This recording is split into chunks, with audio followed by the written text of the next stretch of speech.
안녕하십니까. 첼시 토크입니다. 저는 웹스터. 저는 휴비차입니다. 오늘은 아스톤 빌라전 리그 경기 얘기 한번 해봅시다. 일단은 좀 상당히 많은 변화가 있었어요. 마레스카가 공수 양면에서 접근 방식, 조금 다른 접근 방식을 들고 나왔는데 하나하나 한번 파헤쳐 봅시다. 어떻게 보셨나요, 비차님? 일단 가장 중요한 포인트는 제임스와 네투의 기용, 그리고 그 두 선수의 포지션과 사용 방식이라고 볼 수 있을 것 같습니다. 제임스가 아예 3선 미드필더로 시작을 했어요. 쿠쿠레아와 귀스토도 선발 출전을 했는데 이제 제임스까지 선발 라인업에 이름을 올리면서 사실 경기가 시작되기 전까지 조금 어떤 식으로 경기를 풀어나갈지 되게 궁금했단 말이죠. 일단 저희가 잠깐 3백 언급도 했었잖아요. 저는 사실 라인업을 보고 이게 3백인가? 마레스카가 드디어 저희가 3백을 언급한 이유가 네투, 팔머, 은쿤쿠를 좀 중앙지향적으로 활용을 하고, 그리고 후방에 많은 숫자를 둬서 빌드업을 좀 원활하게 하고 또 수비를 안정화시키는 이런 취지에서, 이런 목적을 위해 3백이 조금 더 적합할 수 있다 이렇게 얘기를 했지만, 사실 3백은 아니었고 변형 비대칭 풀백 기용이라고 봐도 되겠죠. 후쿠레아가 센터백, 귀스터가 위로 올라가고 제임스는 아예 그냥 3선 미드필더로 기용이 된 그런 구조였습니다. 네, 이제 전방도 조금 살펴봐야 할 텐데 네투가 아예 9번 역할을 좀 수행해줬어요. 원래 평소 첼시가 하던 것보다 스위칭을 많이 가져가면서 활동 반경을 넓게 가져가긴 했지만 그래도 네투가 최전방에서 역할을 되게 잘 해준 경기였습니다. 이 대목에서 감탄했던 게, 저희가 3백을 사용해도 문제를 완전히 해결하지는 못한다. 그 문제는 기공 상황에서 상대가 4백 내지는 5백으로 내려앉았을 때 최전방에 오버로드를 형성하지 못하는 게 이유라고 했잖아요. 근데 마레스카는 네투, 팔머, 은쿤쿠를 중앙지향적으로 기용하면서도 지공 상황에서 상대방의 최후방을 오버로드 할 수 있는 그런 형태를 좀 가져 나왔어요. 그러니까 굉장히 좀 여러 가지를 취할 수 있는 좀 독특한 구조였는데요. 그거를 제임스의 수비형 미드필더 기용, 또 비대칭 풀백 활용, 그리고 네투의 공격수 기용으로 이루어냈습니다. 일단 최근에 3위 구조를 좀 고수하고 있어요. 원래 마레스카가 4일 내지는 3일, 3-1-3-3 이런 대형도 고수했지만 조금 안정적인 3위 구조를 지금 구사하고 있단 말이에요. 그리고 이거를 인버티드 풀백이 아니라 비대칭 풀백을 활용해서 이번 경기에서 해냈습니다. 그러니까 쿠쿠레아랑 콜루일, 찰로바가 3백을 형성하고 그 앞에 카이세도랑 리스 제임스가 더블 볼란치를 형성하는 그런 구조였죠. 네, 일단 브라이튼전부터 첼시가 공격진에 굉장히 부상이 많아졌잖아요. 그러면서 이제 후방에서 그 상대를 끌어들이고 또 그 중앙부부터 속도를 내서 공격을 하는, 그게 사실 유일한 득점 루트가 될 수 있다라고 저희가 지난주에도 말씀을 드렸잖아요. 인공 전환이라 했죠. 네. 마두에케까지 지난 경기에서 빠진 상황에서 사실 첼시 전방에서 운동 능력을 보여주면서 속도를 살려줄 수 있는 선수는 네투가 거의 유일했단 말이죠. 조지가 있지만 선발 기용하기 조금 무리가 있으니까요. 그런데 이 네투가 제가 봤을 때는 정말 해줄 수 있는 모든 걸 다 해준 경기가 아니었나 그렇게 봤어요. 그러니까 저희가 잭슨이 있었을 때 속공이 좋았잖아요. 마두에케까지. 근데 잭슨이랑 마두에케가 빠지면서 속공이 아예 불가능하게 된 상황이었고, 이런 상황에서 인공 전환에 치중할 수밖에 없는 상황이었는데, 이런 상황에서 네투 공격수가 속공에 대한 실마리를 찾아주는 경기. 속공이 아직 가능하다. 첼시 옵션은 아직은 다양하다. 저는 솔직히 네투의 공격수 기용을 솔직히 예상하지 못했어요. 근데 이게 이 정도로 해답이 되어줄 줄은 몰랐어요. 물론 장기적으로 봤을 때 네투 공격수가 메인 플랜이 될 수 있느냐, 저는 그거에 대해서는 회의적이지만 적어도 지금처럼 속공에 대한 옵션이 아예 고갈된 상황에서 네투의 공격수 기용은 분명 의미가 있었고 분명 첼시에게 도움이 되었습니다. 공격수 얘기를 하자면 사실 공격수에는 다양한 형태가 있습니다. 특히 이제 네투를 폴스9으로 보시는 분들도 있을 테고, 은쿤쿠가 여태까지 기용되었을 때 답답했던 것이, 은쿤쿠가 운동 능력이 그렇게 좋은 선수는 아니잖아요. 은쿤쿠 폴스9이 제대로 작동을 하려면 은쿤쿠 주위에 운동 능력이 좋으면서 공격적으로 침투를 할 수 있는 선수들이 있어야 되거든요. 하지만 첼시는 그런 선수들이 부재했고 골스코어링 윙어 자체가 많이 없잖아요. 그런 와중에 은쿤쿠마저 이렇게 후방으로 후퇴하는 움직임을 보이다 보니까 중앙이 과부하되는 것은 좋지만 배우 공간이 공략이 안 된다는 것이 문제였거든요. 배우 공간이 아예 활용이 안 되었잖아요. 은쿤쿠가 브라이튼전이라든지 나온 경기를 보면 전반기도 그랬었고, 네투는 전형적인 스트라이커라고 보기에는 힘들어요. 하지만 은쿤쿠보다 운동 능력이 좋고, 네투가 쓰임받는 그런 기용 방식을 보면 네투는 와이드 포워드의 역할도 동시에 수행하고 있어요. 그러니까 와이드 오버로드라고 측면으로 빠져가지고 측면에서 수적 우위를 지속적으로 만들어주는 그런 역할을 하고 있단 말이에요. 이거는 잭슨도 그렇게 잘하는 역할은 아니에요. 아직은 잭슨도 중앙지향적으로 움직이고 간헐적으로 측면에 빠지지만 네투는 아예 초장부터 좌우 측면으로 폭넓게 움직이고 측면에서 미니게임을 아예 가져가면서 팔머라든지 은큰후에 부담을 덜어주고 있어요. 이런 식으로 와이드 오버로드를 형성하고 있는 것이 네투의 임무이고 역할인데 마레스카가 굉장히 구체적인 역할을 부여하면서 어떻게 보면 네투의 장점을 극대화했다고 볼 수 있습니다. 이 와이드 오버로드를 했던 선수가 첼시에 전에 있는데요. 하베르츠 선수예요. 투엘 밑에서 하베르츠가 굉장히 좌우로 폭넓게 움직이면서 측면에서 리스 제임스라든지 마운트라든지 오도이라든지 이런 선수들이 측면에서 미니게임 2대2, 3대3 미니게임을 하는데 하베르츠가 좌우로 횡적으로 넓은 반경을 가져가면서 그런 측면 전개를 지원을 했거든요. 그런 부분에서 적응을 못했던 게 루카쿠여서 루카쿠가 도태된 것이었고 하베르츠는 이런 역할을 굉장히 잘 수행해주면서 공격이 원활하게 이끌어지고 또 공격에 대한 스위치가 굉장히 좋았는데 네투가 공격수를 기용이 되면서 기존의 잭슨이나 은쿤쿠가 해주지 못하는 그런 와이드 오버로드 형태를 취하면서 굉장히 전방에서 활발하게 스위칭이 이루어졌단 말이에요. 그러면서 실제로 득점도 뽑아냈고 엔주의 선제골도 네투의 그런 측면 지향적인 움직임에서 나왔습니다.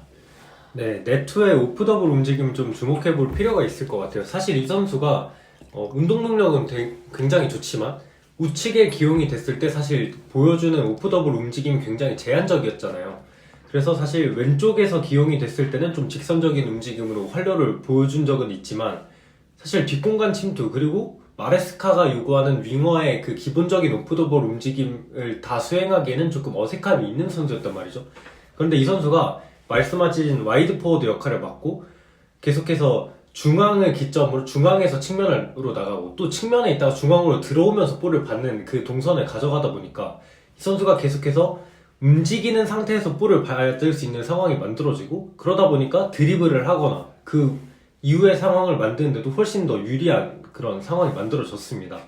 그래서 이제 오버로드도 말씀해 주셨는데 네투와 파머의 스위칭이 굉장히 잘 이루어졌어요. 그래서 파머가 안쪽으로 들어올 때 계속해서 마테센이 끌려 들어왔고 또 그 빈 우측 공간을 네투가 잘 활용하는 그런 장면도 많이 볼 수 있었습니다.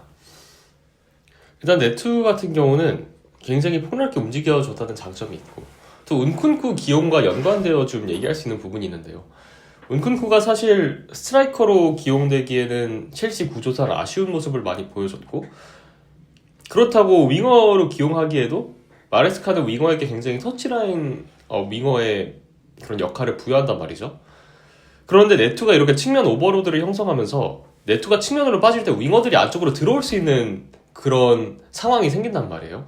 그렇기 때문에 은쿤쿠가 윙어로 시작을 하더라도 경기 상황에 따라서 본인이 라인 사이라든지 중앙 쪽으로 침투하거나 원투로 연계에 들어갈 상황이 조금 자주 발생한단 말이죠. 그렇기 때문에 이번 경기에서 마레스카가 산초 대신 은쿤쿠를 기용했다고 보는 이유도 이렇게 네토의 측면 지향적인 움직임이 측면 윙어들이 안쪽으로 들어올 수 있는 판을 깔아줬기 때문에 이런 상황에서 은쿤쿠도 본인에게 100% 맞는 역할이라고 보기는 어렵지만 이 정도면 은쿤쿠도 활약을 할 수 있겠다 이렇게 볼 수 있는 거죠. 네, 그리고 또 그 네투의 그런 움직임에 더해서 그 네투의 움직임을 살려줄 수 있는 또 패서가 중앙에 있었잖아요. 리스 제임스가 그 역할을 정말 잘 해줬습니다. 리스 제임스 기용 인상 깊었던 것이 첼시의 3선 불균형 문제, 이게 굉장히 심했었는데 리스 제임스가 해결책이 볼 수 있었다는 것을 좀 보여줬고 사실 리스 제임스가 미드필더로 나왔을 때 경기력이 그렇게 좋지는 못했어요. 첼시 투엘 시절 때도 그랬고 또 프리시즌 때도 인버티드 풀백 역할에 그렇게 적응한 모습은 아니었거든요. 하지만 리스 제임스도 계속 마레스카 밑에서 훈련을 받으면서 좀 포지셔널 플레이의 기초를 좀 습득한 것이죠. 지금은 정말 완연한 미드필더의 모습을 좀 보여줬어요 이번 경기에서. 네, 수비적으로도 제임스가 굉장히 많은 첼시의 그런 경기력 안정화에 도움을 줬다고 생각을 합니다. 사실 첼시의 중원 선수들이 도전적인 수비를 하는 데는 대부분 강점이 있지만 이제 라비아가 빠진 상태에서 중앙을 좀 지키면서 라인을 보호하고 또 공간을 커버해줄 만한 선수는 없잖아요. 근데 이번에 제임스 선수가 그 본인의 뒤에 있는 선수로 향하는 패스기를 정말 다 잘 차단해줬어요. 그래서 역습을 방어할 때도 괜찮았고 또 후방에서 지역 수비를 하는 상황이 많았음에도 중원에서 그 중원에서 센터백들이 이제 상대 공격수와 맞닥뜨리지 않을 수 있었던 가장 큰 이유가 이 제임스의 존재라고 봤습니다. 주장의 품격을 좀 보여준 경기예요. 리스 제임스가 이번 경기 소환 경기 중에서 가장 좀 눈에 띄고 팀에게 좀 기여를 했던 활약이었는데, 만약 첼시가 이 경기를 승리로 끝냈으면은 리스 제임스는 분명 정말 칭찬을 받을 만한 그런 경기였다고 봅니다. 또 리스 제임스를 보면서 저는 개인적으로 저희가 되게 많이 언급하는 선수인데 안드레이 산토스 선수가 좀 생각이 났어요. 만약 산토스가 내년에 이런 역할로 기용이 된다면 굉장히 잘할 것 같다. 뭔가 리스 제임스의 미드필더 역할과 산토스가 현재 스트라스부르에서 보여주는 그런 역할에 있어서 좀 결이 비슷한 측면이 분명히 있거든요. 네, 저도 비슷한 생각을 좀 했습니다. 이번 아스톤 빌라전에서 제임스의 역할과 스트라스부르에서의 산토스의 그 역할, 그리고 이 선수들이 가져가는 동선 자체도 굉장히 비슷했고, 또 중원에서 리더십을 보여주는 면도 약간 닮아있다고 볼 수 있고요. 그래서 이번 경기 사실 패배를 하긴 했지만 제임스와 네투의 기용, 이거는 지금 첼시가 부상자들에 인해서 되게 고통을 받고 있는 상황에서 어느 정도 해결책이 돼주는 그런 마레스카의 새로운 시도였습니다. 네.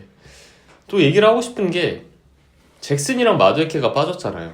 그럼 잭슨의 운동 능력을 네투의 스트라이커 기용으로 대체했고, 그러면 측면에서의 마두에케의 좀 폭발적인 움직임을 어떻게 대체를 했느냐, 전방에서 전반적으로 부족해진 떨어진 운동 능력이랑 활동량을 어떻게 커버했느냐.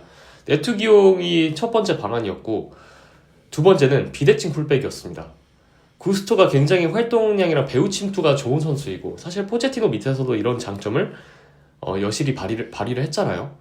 하지만 이번 시즌 인버티드 좀 중앙지향적인 역할로 나오면서 좀 그런 최전방에서의 그런 배후 침투 공간 움직임을 요구받지는 않았는데요.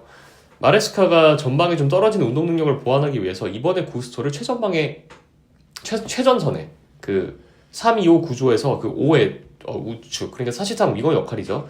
윙어 역할로 기용을 하면서 구스토에게 온더볼을 요구하는 것이 아니라 지속적으로 팔머가 내려오면서 수비를 유인할 때 그 배후 공간으로 계속 침투를 요구하면서 롱패스를 뿌릴 수 있는 그런 출구 역할을 계속 해줬단 말이에요. 네, 이 출구 역할이란 말이 굉장히 공감이 가요. 그래서 사실 귀스토가 측면에서 뭐 아이솔레이션을 통해서 어떤 상황을 만들거나 마두에케처럼 좀 직접적으로 득점을 뽑아낼 수 있는 자원은 아니지만 그 운동 능력을 바탕으로 그 위치에 가서 적재적소에 볼을 받아줄 수는 있는 선수란 말이죠. 그래서 사실 마두에케의 역할을 완벽히 대체하지 못하는 선수이지만 지금 할 수 있는 구조에서 마레스카가 생각하기에 가장 그 마두에케가 볼을 받아주는, 운동 능력을 살려서 볼을 받아주는 그 역할을 잘 해줄 수 있는 선수가 귀스토였던 것 같고, 또 실제로 그 역할을 잘 수행해 줬습니다. 이번에 후방에서 귀스토로 나가는 볼이 굉장히 많았어요. 사실 뭐 브라이튼전 FA컵 기억하실지 모르겠지만 그때는 전방에 은쿤쿠, 그리고 풀백도 굉장히 포백 빌드업을 하면서 아예 전방으로 롱볼을 때리는 게 거의 불가능했잖아요. 근데 이번 경기에서는 마레스카가 나름 좀 해법을 찾아왔어요. 네투의 공격수 기용, 또 비대칭 풀백 기용으로 임시방편을 찾아왔고, 이게 굉장히 좀 전반만 해도 굉장히 잘 먹혀 들어갔어요. 하지만 물론 결과를 가져오지 못해서 아쉬운 것이 있지만, 근데 저희가 마레스카가 이렇게 계속 피드백이 들어가고 있고 또 정말 핵심적인 부분에서 또 피드백이 들어갔습니다. 저희가 지속적으로 마레스카의 지역 수비 방식에 대해 비판을 해왔잖아요. 하지만 이번에는 기존에 보여왔던 지역 수비 형태, 압박 형태와 조금 다른 구조를 들고 나왔어요. 이 부분을 좀 짚어봐야 할 것 같아요. 네, 일단 압박부터 조금 살펴봅시다. 압박 같은 경우에도 이제 브라이튼전에 FA컵에서 굉장히 전방 압박에서 실패를 겪으면서 경기가 많이 어려워졌잖아요. 그렇다 보니까 이제 리그전에서는 4-3-3으로 조금 기조를 바꿔서 압박을 했는데, 저는 최근에 이제 사우스햄튼전과 빌라전을 보면서 마레스카가 이 4-4-2와 4-3-3을 혼용하는 그 압박 구조가 굉장히 이제 잘 적응이 됐구나라는 생각이 좀 들었습니다. 일단 아스톤 빌라전을 보면 은쿤쿠, 네투랑 팔머가 다 좁혀서 3토처럼 압박을 하고 때로는 5-2-3 형태처럼 압박을 진행을 합니다. 원래 기존에는 마레스카가 윙어들을 측면에 배치하고 공격형 미드필더를 올려서 같이 투톱 형식으로 압박을 했는데, 이 부분의 단점이 이제 브라이튼전 FA컵에 탈로가 났었고 그 후에 수정을 했는데, 이번 경기는 조금 더 중앙지향적인 방식이었어요. 그래서 은쿤쿠나 팔머 같은 선수들이 지나치게 좀 측면으로 빠지지 않고 중앙으로 밀집해서 전방 압박을 수행할 수 있는 구조를 만들었다고 봐도 되고, 또 잭슨의 부재 상황 속에서 네투가 또 왕성한 활동량으로 전방에서 압박을 잘 이끌어준 것도 긍정적으로 볼 수 있고, 그리고 무엇보다 지역 수비 방식이 바뀌었어요. 원래 마레스카는 계속해서 5-4-1 형태를 추구를 했습니다. 5-4-1을 추구하면서 상대방이 최전방 오버로드를 시도할 때 그거를 5백으로 좀 막아서는 형태를 좀 굉장히 안정적인 형태를 취했는데, 그러다 보니까 최후방에 대한 숫자 커버는 확보하지만 반대로 상대가 너무 쉽게 전방으로 진입하는 걸 허용하는 좀 그런 측면이 있었거든요. 그게 굉장히 아쉬워서 좀 압박은 능동적이지만 지역 수비가 능동적이지 못한 좀 그런 체계였는데, 이번에는 4-5-1 방식을 들고 나와서 미드블럭을 조금 더 탄탄하고 조금 더 능동적으로 상대를 밀어내는 수비를 좀 시도를 했고, 이게 사실 첼시가 이번 경기 실점들이 뭐 세트피스, 그리고 턴오버, 그리고 지속해서 귀스토가 좀 단점을 보이는 그런 팝포스트에 대한 그런 인지, 좀 그런 부분에 있어서 좀 개인적인 차원에서 실수가 드러났지만, 적어도 제가 봤을 때 이번 경기의 미드블록은 굉장히 탄탄했습니다. 상대에게 미드블록을 형성하는 상황에서 기회를 거의 허용하지 않았어요. 네, 아스톤 빌라가 정말 중앙으로 진입하는 게 쉽지 않았던 경기이고, 사실 첼시가 지난 안 좋았던 흐름을 좀 복귀해 보면 중앙에서 너무 쉽게 전진을 허용하고 또 기동력이 있고 전진성이 있는 미드필더를 전혀 제어하지 못하는 게 좀 큰 문제였는데, 이번 경기에서는 굉장히 그게 잘 막혔고, 그리고 또 5-4-1 형태로 원래 수비를 했잖아요. 그러다 보니까 첼시의 보통 윙어가 한 명 깊게 내려와서 5백을 형성해 주는 게 보통 이제 첼시가 하던 수비 방식이란 말이죠. 그런데 이번 경기에서는 사실 윙어들, 전통적인 윙어로 기용이 되지 않았지만 은쿤쿠와 파머가 이제 수비를 할 때도 완전히 깊게 내려와서 5백을 형성하기보다는 조금 그 앞에 라인에서 미들블럭에서 계속 활동을 해주면서 이제 볼을 탈취하고 났을 때도 조금 더 유리한 상황에서 볼을 찰 수 있는 그런 상황이 만들어졌습니다. 일단 공수 양면에서 피드백이 좀 많이 들어간 경기였고, 물론 경기를 승점 3점을 못 챙겨온 부분에 대해서 비판을 받아야 되겠죠. 하지만 이런 부분이 좀 개인 차원에서의 실수 라는 점들을 좀 고려했을 때 저는 개선의 여지는 충분하다고 보고, 오히려 마레스카가 이렇게 좀 이빨이 빠진 상황에서 잇몸으로라도 버티는 이런 모습을 보면서 앞으로 조금 더 부상 선수들이 회복을 하고 나중에 보강이 된다면 정말 좀 기대가 된다, 이렇게 좀 봤고, 마냥 긍정적으로 보는 것이 아니라 지역 수비에 대해서 지속적으로 갖고 있는 문제점들에 대한 솔루션을 어느 정도 좀 찾은 경기였다고 보고, 또 공격진들이 많이 이탈한 상황에서 좀 최선의 솔루션을 찾았다고 보는 편입니다. 일단 제가 하고 싶은 말은 오프더볼이 정적이다, 첼시 공격이 너무 뻔하다, 이런 얘기가 좀 많았잖아요. 물론 마레스카가 의도적으로 포지셔널 플레이를 통해서 조금 더 예측 가능한 범위 내에서 좀 플레이를 유도하는 그런 경향은 있어요. 좀 지속 가능하게 기술 극대화를 시도하는 좀 그런 접근을 저희가 얘기를 했었는데, 사실 이번 경기 네투에게 와이드 오버로드 작전을 시킨 것은 되게 의도적이었습니다. 이거는 정말 선수의 동선만 봐도 측면에서 미니게임을 지속적으로 가져가려 하고, 또 팔머랑 은쿤쿠가 그 네투의 측면 움직임에 따라서 중앙으로 쇄도하는 그 타이밍만 봐도 이거는 굉장히 마레스카가 의도한 움직임이다, 의도한 작전이다라고 볼 수 있는데, 제가 항상 강조하는 부분이 있습니다. 선수가 곧 전술입니다. 그러니까 은쿤쿠가 톱으로 나왔을 때 왜 와이드 오버로드 전술을 안 시켰냐, 이렇게 얘기할 수 있잖아요. 하지만 은쿤쿠는 와이드 폴스나인으로 나왔을 때 와이드 오버로드를 할 만한 운동 능력이랑 체력이 있는 선수가 아닙니다. 이거는 네투가 있기 때문에 네투의 장점에 맞게 마레스카가 전술을 수정하고 이런 전술을 선택한 것이죠. 그렇기 때문에 선수들의 오프더볼을 지시하고 활발한 스위칭을 지시하고 이런 부분에 있어서는 그 감독이 동선을 일일이 다 짜줄 수는 없는 노릇이고, 이것은 반드시 그 선수의 특성과 그 선수의 개성과 선수가 가지고 있는 능력치를 생각을 해야 됩니다.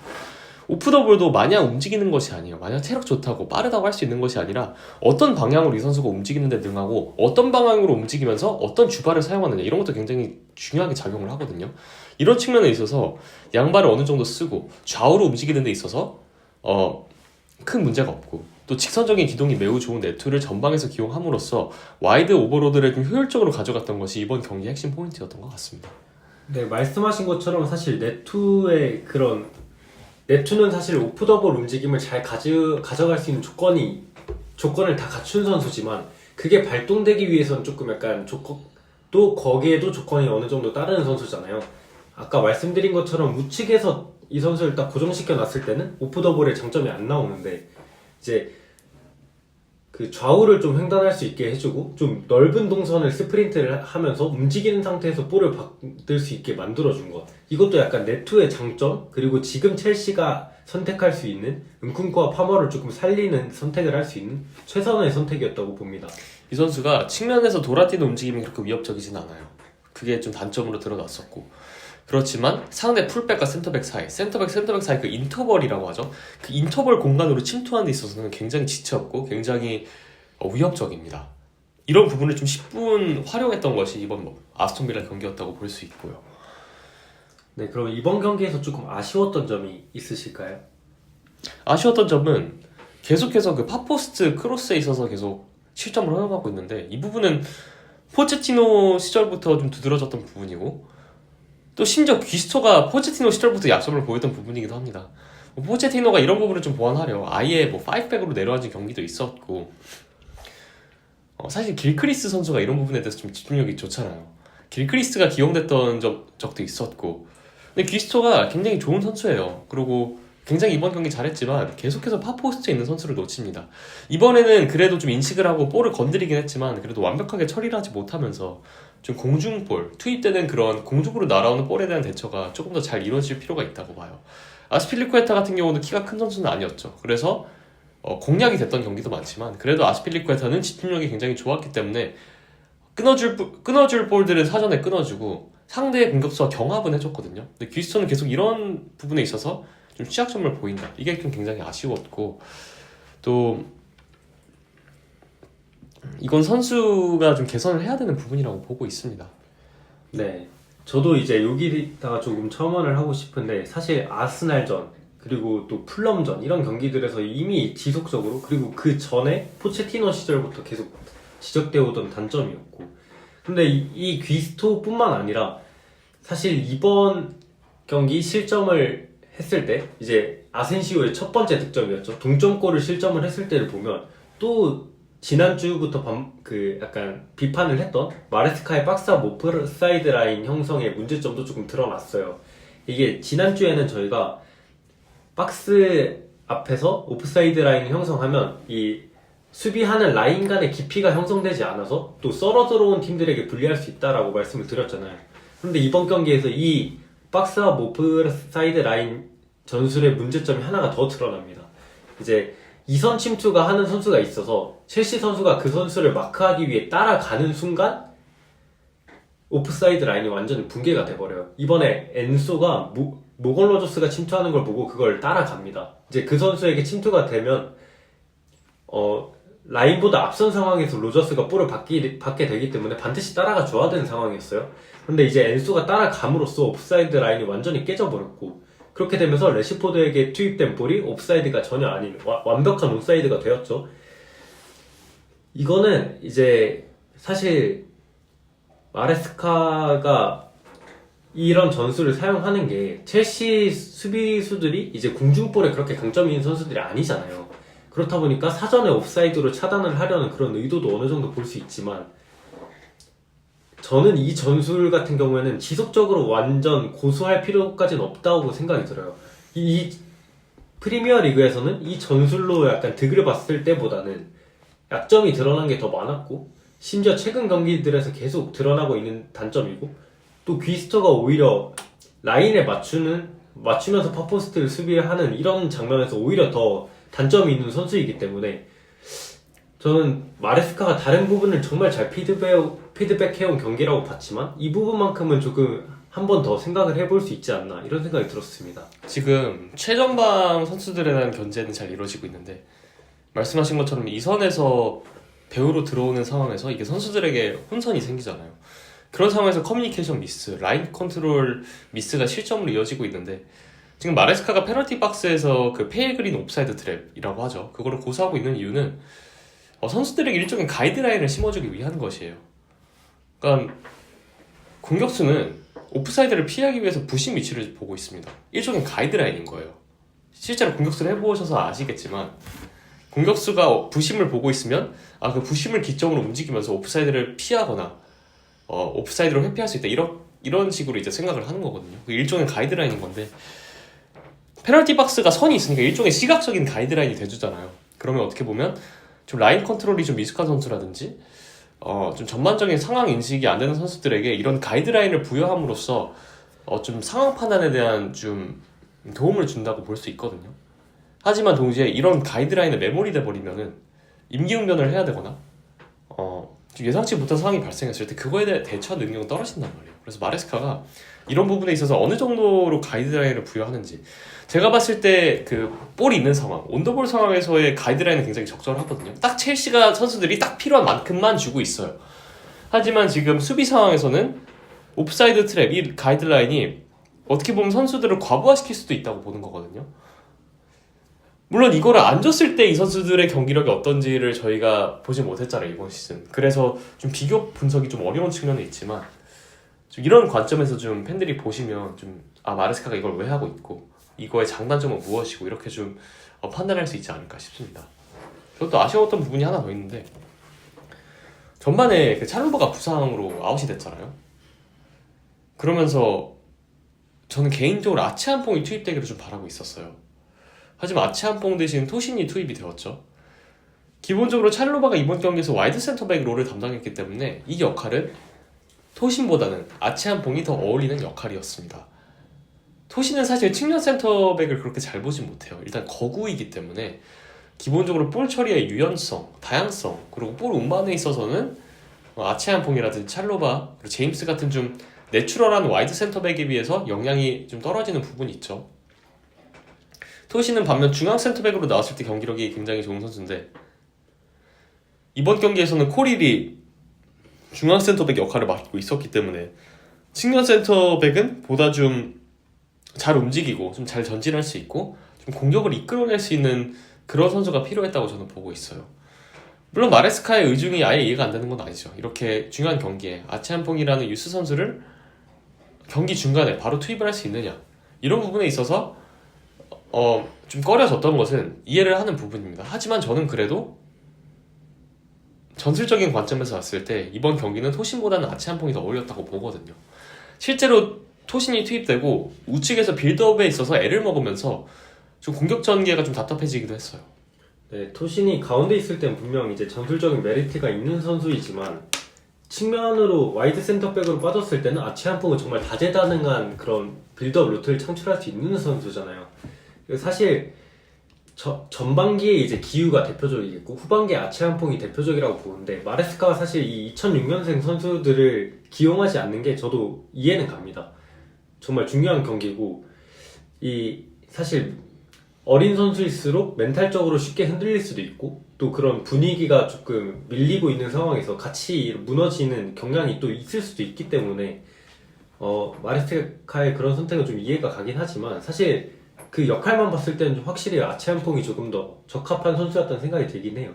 저는 사실 이건 좀 마레스카와 첼시에 대한 건 아닌데, 좀 경기에서 전반적으로 굉장히 아쉬웠던 점이 이제 심판에 관련한 거였어요. 심판이 굉장히 하드코어를 했다고 보거든요. 이 첼시가 전반전에 굉장히 압박을 잘 가져가면서 뭐 타이로 밍스를 비롯해서 전방에서 이제 아스톤 빌라 선수들의 패스를 다 끊어버리면서 특히 쿠쿠레아가 그 역할을 잘 해줬고요. 그 흐름을 굉장히 잘 가져가고 있었어요. 그런데 이제 사실 조금 소프트하게 불었으면 이 정도면 경합이라고 봐도 될 만한 판정들이 거의 다 파울로 불려지면서 사실 첼시가 흐름을 잘 가져가고 있을 때 그 흐름이 좀 끊긴 게 90분 경기를 돌아봤을 때 조금 아쉬웠습니다. 그런 사소한 것들이 또 중요하잖아요. 흐름을 잡느냐 놓치느냐에 있어서. 이번 경기는 굉장히 작은 디테일로 인해서 좀 승부가 결정된 경기라고 봅니다. 첼시 선수들의 사소한 실수들이 좀 큰 상황으로 이어지면서 실점을 했고, 와이드 오버로드 전략이 잘 먹혀들었고 이걸로 득점도 뽑아냈고, 지역 수비 안정화 또 이뤄낸 마레스카 감독이었는데요. 사실 이런 작은 실수들이 정말 챔피언스리그 진출 클럽 혹은 우승권 경쟁 클럽과 그러지 않은 클럽을 좀 가늠하는 그런 요소가 아닌가 싶습니다. 그래서 여러모로 아쉬웠지만 그래도 최근 경기들 중에서는 그나마 저는 그래도 최근 패배한 경기들이 좀 많았잖아요. 비기는 경기. 그 경기 중 제일 만족스러웠던 경기였던 것 같아요. 특히 12월 중순 말부터 계속해서 이 흐름이 이어졌잖아요. 오히려 그 승리를 했던 웨스트햄전 경기보다 이번 경기가 훨씬 더 잘했다고 보거든요. 네, 마레스카가 경기 직후 인터뷰에서 이번 시즌 경기 중 가장 힘든 경기였다고 밝혔어요. 그 이유를 좀 추측해보면 사실 마레스카 입장에서는 정말 마지막 할 수 있는 것까지 다 피드백을 하고 지금 없는 자원에서 최선의 선택을 해서 또 그게 어느 정도 성과를 봤는데 이런 사소한 디테일들 때문에 또 승점 3점을 놓치고 역전패까지 당한 경기라서 사실 마레스카의 그런 인터뷰도 이해가 가긴 합니다. 12월 말부터 마레스카도 좀 답답한 선택들을 좀 했고 많은 변화를 주긴 했지만 그게 막 속 시원하게 이게 먹혀 들어갔다 이런 느낌은 없었잖아요. 뭔가 이렇게 변화를 줘도 여기가 애매해지고 이렇게 변화를 줘도 애매해지고 이런 좀 계속 답답한 상황이 이어졌는데 이번 아스톤빌라전은 이 해답 찾은 것 같다, 괜찮다, 이렇게 버티면 될 것 같다, 이런 좀 해답을 제시한 경기였다고 저는 봤거든요. 그래서 아쉬움과 또 기대가 좀 공존하는 경기였고 좀 개개인 선수들에 대한 평을 좀 하고 싶은데 요르겐센 얘기를 안 할 수가 없겠어요. 저는 개인적으로 요르겐센 선수에 대한 선발을 계속 고수했으면 좋겠는 게 이 선수가 빌드업에서 가져다 줄 수 있는 게 산체스보다 훨씬 크단 말이에요. 지금 쇼패스 빌드업이 요르겐센이 들어오고 나서 훨씬 원활해졌어요. 그리고 요르겐센이 롱볼 킥력도 꽤 괜찮단 말이에요. 산체스보다도 정교한 부분이 있고 네투가 전방에 있음에도 계속해서 롱볼을 뿌리는 것은 요르겐센의 롱볼이 정확하게 배달되는 것도 있겠지만 전방에서 활동량이 많고 또 세컨볼을 따줄 수 있는 선수들을 투입하면서 퍼스트 컨택은 아니지만 첫 번째 경합에서 파생되는 그런 세컨볼을 이겨내기 위한 전략이거든요. 근데 그런 부분에 있어서 산체스의 패스 구질보다는 요르겐센의 패스 구질이 훨씬 더 적합하다는 생각이 들었어요. 이제 말씀해주신 그 킥에 관련해서 조금 살펴보고 싶은데 이제 산체스 같은 경우에는 전방에 이제 피지컬이 안 좋은 공격수들을 향해서 상대 피지컬이 좋은 센터백들과 경합이 되는 위치에 자꾸 킥을 보냈잖아요. 그러다 보니까 산초가 이제 공간을 잘 활용했을 때는 또 왼쪽에서 그 볼을 잘 받아주기도 했지만 대부분의 경우에서 계속해서 커트가 되고 사실 그런 플레이는 후방에서 이제 압박으로 밀리는 상황에서의 그냥 회피성 플레이라고 볼 수도 있단 말이죠. 그런데 이 전방 자원들하고 또 엮어서 봐야 되는 것이 네투는 빠른 스피드와 그 적절한 오프더블 타이밍으로 인해서 상대와 어느 정도 거리를 벌린 상황에서 계속 뛰어가면서 빈 공간에서 공을 받아줬어요. 또 요르겐센이 직접 후방에서 그 위치로도 볼을 잘 보내줬고요. 이런 유형의 롱볼은 굉장히 의미가 있는 것이죠. 사실 후방에서 빌드업 작업을 아예 거치지 않고도 그냥 다이렉트로 전방에 확실하게 볼을 연결시킬 수 있다면 그걸 안 할 이유가 없잖아요. 그래서 요르겐센의 그런 패스 구질을 봤을 때 산체스의 약간 회피성으로 느껴지는 그런 킥들보다는 확실히 조금 하나하나 패스 하나하나에 조금 의도성이 느껴지는 그런 특징이 있는 선수가 바로 요르겐센이라고 느껴졌습니다. 볼의 구질만 봐도 요르겐센의 볼에 백스핀을 주는 테크닉이 더 좋습니다. 산체스는 그런 테크닉이 좀 부족했기 때문에 볼이 정확하게 배달이 되더라도 받는 사람 입장에서 좀 처리하기 어려운 그런 볼이었다면 요르겐센은 볼의 구질, 낙하 지점 같은 부분이 더 정교하게 처리가 가능하기 때문에 받는 선수 입장에서도 볼을 예측하고 볼을 이겨내고 경합을 이겨내고 볼을 탈취하고 세컨볼을 노리고 이런 좀 이러는 과정이 좀 더 쉬워지거든요. 이런 사소한 차이인데.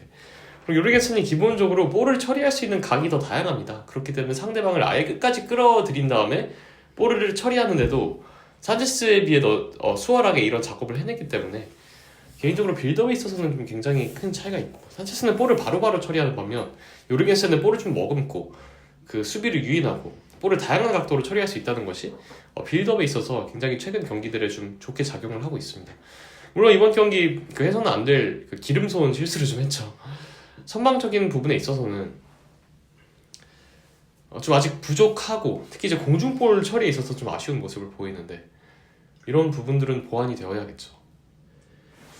네. 하지만 선방 아쉬운 건 산체스도 마찬가지고 또 산체스도 빌드업 외적인 부분에서 실수를 하기 때문에 물론 공중볼은 산체스가 훨씬 낫지만 빌드업에 있어서 확실한 강점이 있는 요르겐센이 그나마 좀 나은 선택지가 아닐까 싶습니다.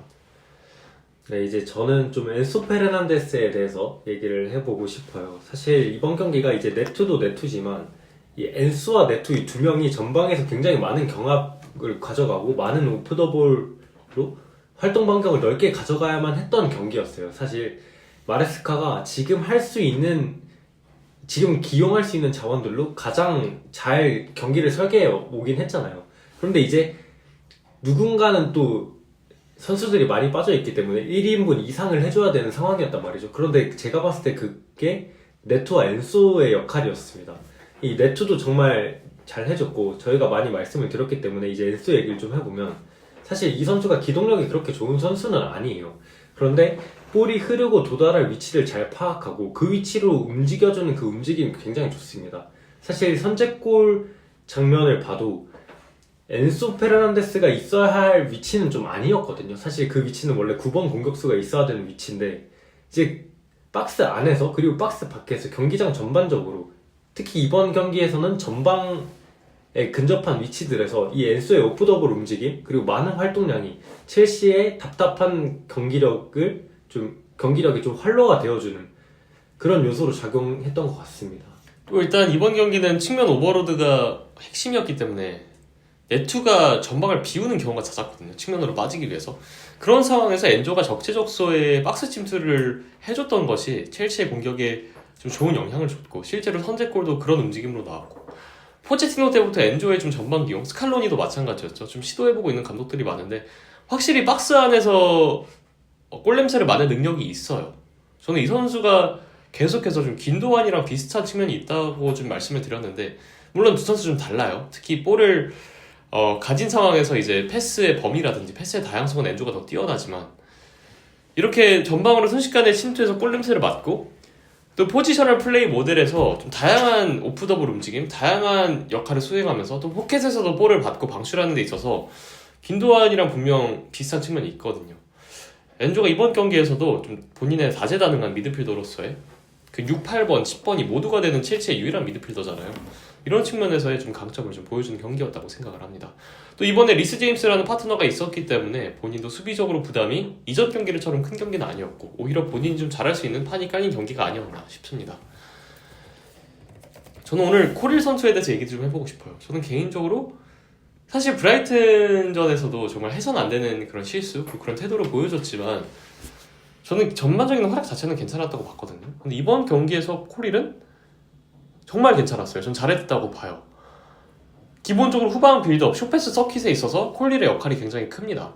그 왼발 패스, 그 엔조라든지 전방으로 바로 향하는 직선적인 루트도 되지만 후방에서 골키퍼랑 또 주변 선수들과 상호작용하면서 쇼패스로 풀어나오는 그 과정이 굉장히 간결하고 좋거든요. 콜릴 역시 요르겐센처럼 좀 볼을 머금고 상대 수비를 끝까지 유인할 수 있는 선수이고 또 수비적으로 경합도 좋았고 또 박스 수비 집중력이 좋은 선수 아니겠습니까? 이 선수가 샷 블락킹이 좀 좋아요.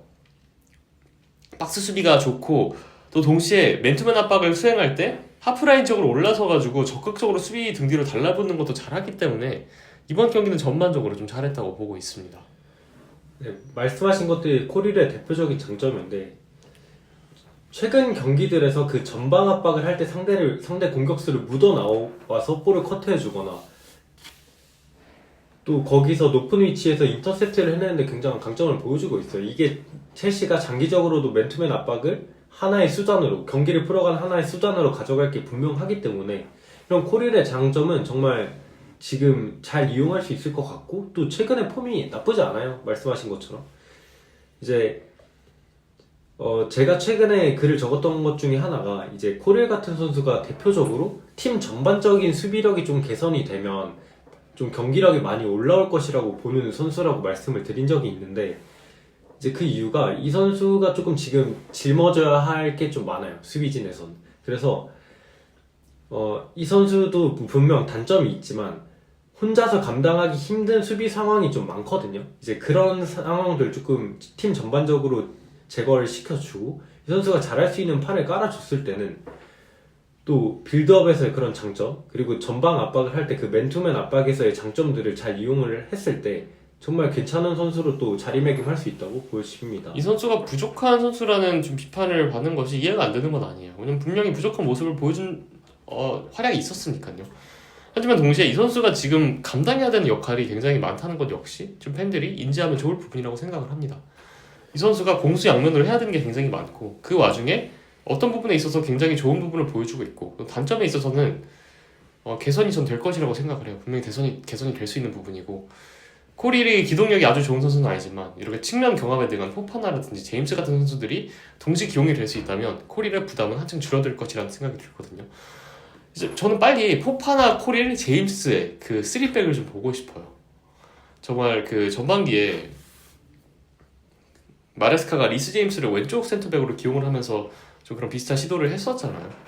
그럴 때 첼시의 수비력이 정말 안정적이었다고 생각을 하기 때문에 좀 측면 수비의 강점을 보이는 포파나 제임스, 그리고 중앙의 코릴, 이런 구도가 형성이 되면은 공수 양면에서 굉장히 안정적인 조합이 될 수 있지 않을까, 이런 생각을 하고 있습니다. 거기에 더해서 이제 카이세도도 이번 경기에서 수비형 미드필더 역할을 잘 수행해줄 수 있는 제임스 옆에 있으니까 또 굉장히 안정적이고 본인의 장점인 도전적인 수비를 많이 할 수 있는 판이 깔렸고, 또 아까도 말씀드렸지만 엔조 페르난데스도 마찬가지로 제임스와 카이세도가 있으니까 수비적으로 좀 부담이 줄어들고 또 본인이 잘할 수 있는 플레이들을 보여줬는데, 이제 그렇게 되면 제임스와 코릴, 포파나가 백스리를 형성하고 또 카이세도가 인버티드 들어오고 라비아와 이제 더블 볼란치를 형성하고 또 앞에 5명을 깔아놓는, 이제 이렇게 되면 수비적으로도 좀 많은 그런 밸런스를 찾을 수 있을 것 같습니다. 네, 그런 기용을 아직 못 보긴 했죠. 왜냐면 제임스도 계속 부상이었고